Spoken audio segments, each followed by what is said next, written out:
Tahun lalu itu angkanya Pak, pariwisata itu meningkat pesat juga di Vietnam. Ya.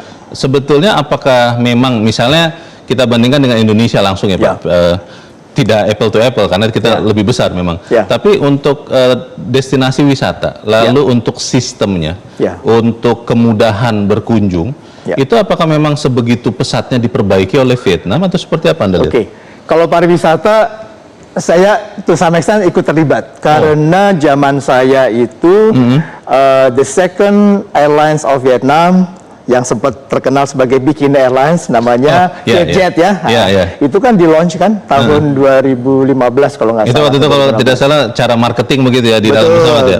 Oke. Sebenarnya waktu itu dia launching ke satu destinasi resort beach ya, sehingga pas launchingnya itu pramugarinya pakai bikini di awalnya saja. Di awalnya, jadi nggak seterusnya pakai bikini. Tapi anyway itu jadi terkenal jadi Bikini Airlines. Sebetulnya lebih menarik destinasi wisata di sana atau di Indonesia yang amat sangat beragam sebetulnya Pak? Kalau bicara, saya bukan ahli pariwisata ya, tapi kan kalau pariwisata itu kan bukan hanya objek yang dijual ya, tetapi lebih kepada infrastrukturnya. Apakah itu convenient, apakah itu nyaman. Nah itu dia menyediakan seperti itu. Seperti toilet aja ya, toiletnya itu memang bersih kok. Malah lebih bersih daripada China. Unified ya, di berbagai objek ya. Mungkin sudah pernah lihat ya di sana ya.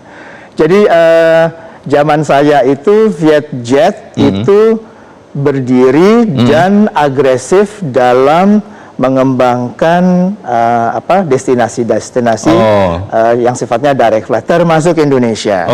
Nah saat itu zaman saya kebetulan dia pertama kali launching direct flight dari Bali ke Ho Chi Minh City, kemudian lanjut dengan Jakarta Ho Chi Minh City, dan sekarang ada direct flight dari Bali kepada Vietnam. Jadi memang jemput bola, terutama termasuk ke Indonesia yang pasarnya besar, supaya kemudian masuk ke sana. Betul.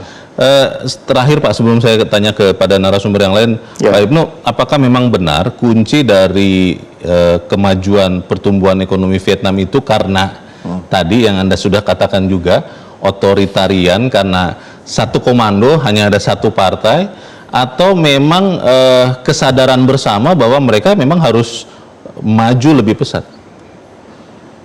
Mungkin dua-duanya ya. Tetapi jangan lupa bahwa Vietnam itu secara historis itu memang